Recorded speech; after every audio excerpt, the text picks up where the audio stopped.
Making me pretty? Yeah, let's go with that. Hey friends, you're watching BrainStormAcres. I'm Henry. And I'm Irene. Today we're going to talk about how do you evaluate a piece of property for possible homesteading. But first, Jack got his first shot here at home. And we survived. He's fine. He didn't even notice it. He was busy focused on Henry, who had a pocket full of treats. Well, I gave him the shot, and it was like, okay, that's done. Whew, I'm fine. The dog's like, can I have another treat?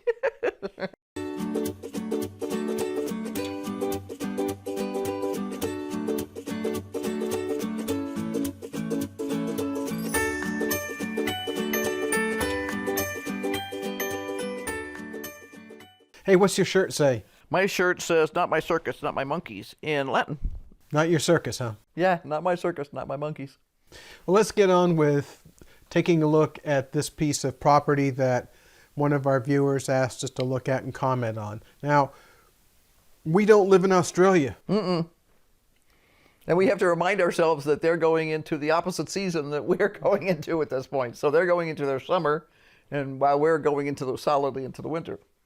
Now, before we actually get started looking at the physical property, let's talk generally speaking about what we look for. Well, one of the things that we definitely look for is water, water access, water rights, what kind of rainfall you have. Do you have a well? Do you have flood irrigation available to you? What do you have for water? Because if you're going to grow things, if you're going to grow plants or animals... Right. You can survive on extremely small quantities of water if you don't plan to do anything. If it's just you in an RV somewhere, you can haul in water and learn not to bathe very often and use paper plates if you need to and get away with very, very little water use. But it is shockingly surprising how much water actually growing stuff takes. Yeah, we run through about 1,000 gallons in 10 days, I think, during growing season. Right, when we have the full garden in full swing. That's the greenhouse and all the beds outside. We're using drip irrigation, which is really efficient, but it still uses a lot of water because we have drying winds. What I want to be able to do is reach down and feel the dirt, because that'll tell me so much. Because the color of the dirt that we're seeing in the pictures in the United States would mean it was sandy. The next thing we can look at, because we can see a picture, is the quality of the vegetation. They're coming out of their winter, but it's solidly spring at this point there. So vegetation should be at its most springy. We watch at least a couple of guys in Australia, and almost everybody that we've watched there does raised beds. Yeah, they do a metal raised bed, and they do the soil in the bed. They do amendments. And they grow fabulous crops. According to the information we have, it's a grain growing area.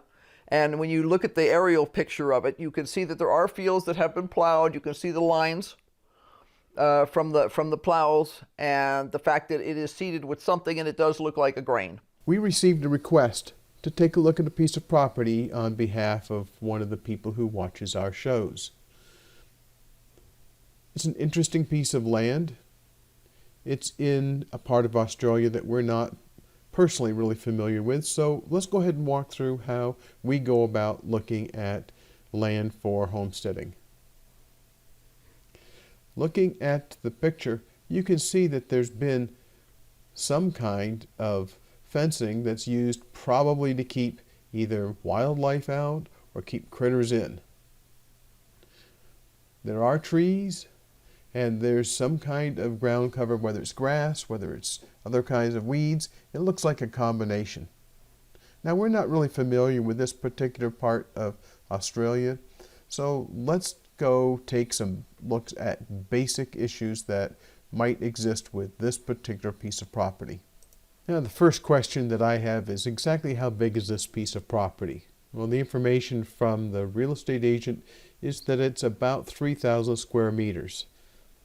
I'm not real conversant when it comes to SI units of measure, at least when it comes to area. So I went ahead and calculated 3,000 square meters into acres, that says that there's about 3/4 of acre of property here. That's a decent amount of property for a couple of people to live on. There's plenty of room for a house, whether it's a tiny house, full-size house, extravagant house, there's room. Let's look at some other questions.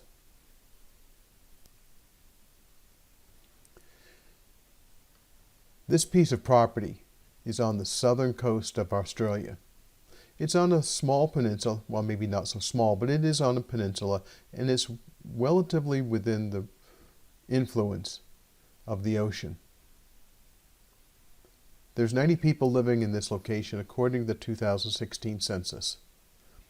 That's not a very big area, but parts of Australia are pretty sparsely populated. Now, according to some other information that I looked up, it is a grain area, which suggests that there's probably a reasonable amount of precipitation.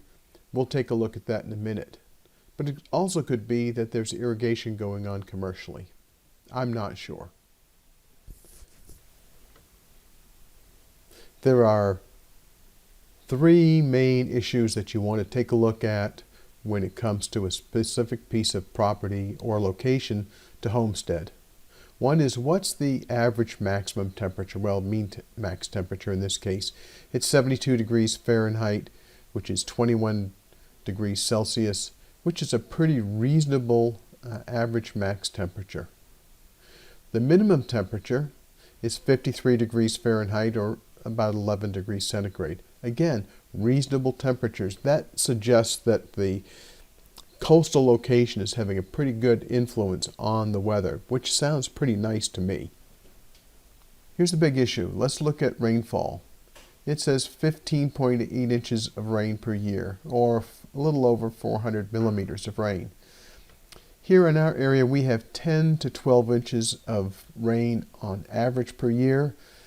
We're in the desert, but the way in which we get the rain is pretty intense. We get it in some pretty big bursts of rain, and then extended periods of very little rain.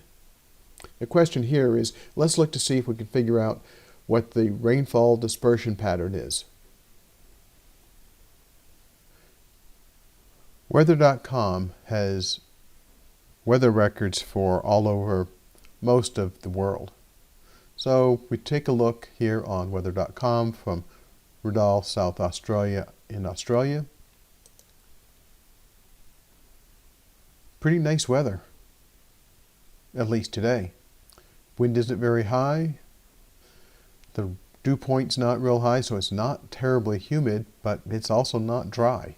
And that's good for farming or growing things. Now, 3/4 of acre should be plenty of room to grow a lot of food for a few people. Now we'll look at some longer term weather. For those of you who are in the northern hemisphere, it's important to remember that Australia's in the southern hemisphere, so they're going into summer. Again, the weather looks really nice. Backing up through 2021. You can see there was some rain in November. Temperatures were more or less as expected. September.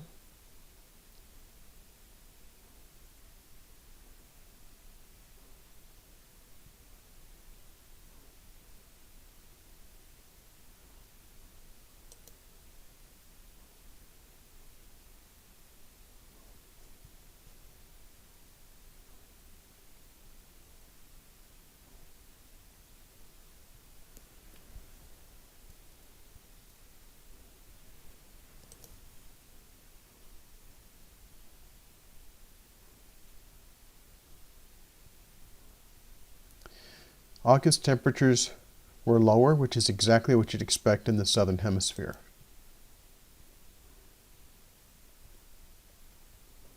As is the case in July.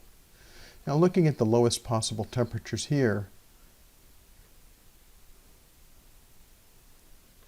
depending on the amount of light that you get, you can grow many, many crops with temperatures in this range.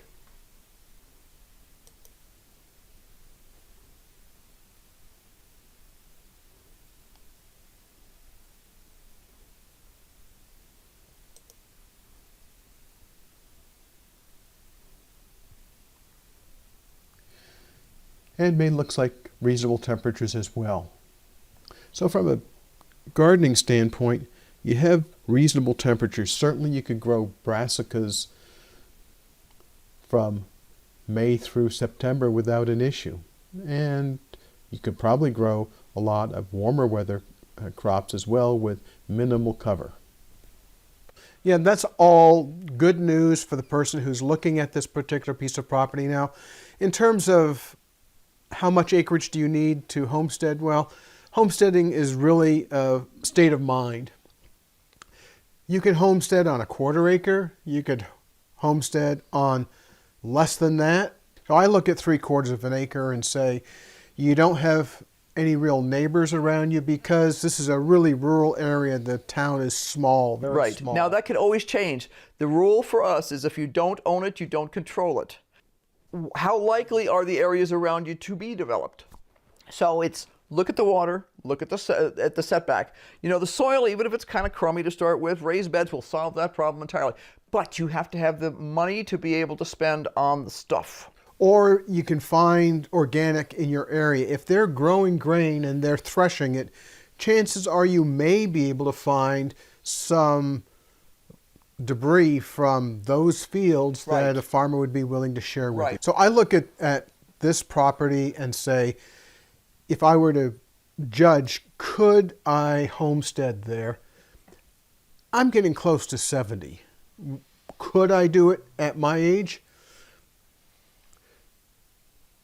Maybe. And I say maybe advisedly because I did have a car accident and I have some issues as a consequence of that accident. But yeah, if I were younger, I'd definitely give it a shot if I lived in Australia. Right. Well, here's a question you need to ask yourself. What kind of homes are people living in? Is it an environment where you can acquire at a reasonable cost and move in a manufactured home and have it be a decent place to live? Or even a mobile home as a temporary residence while you build, or an RV as a temporary residence while you build?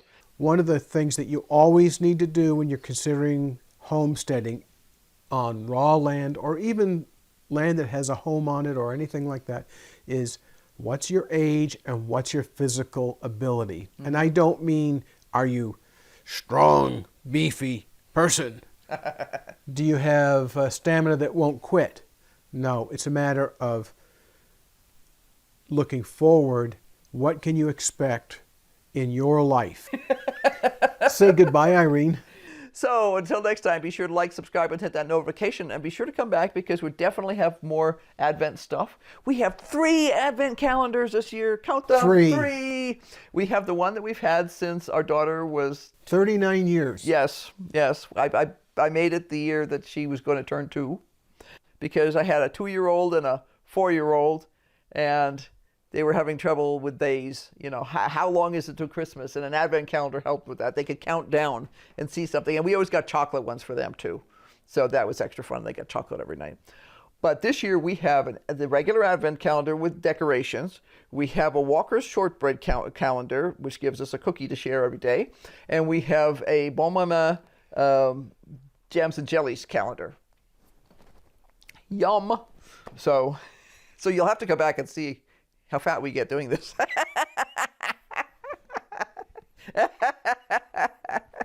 Thanks for watching.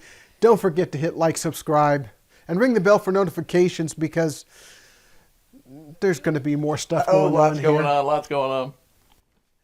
So until next time, bye. Keep brainstorming and don't run away.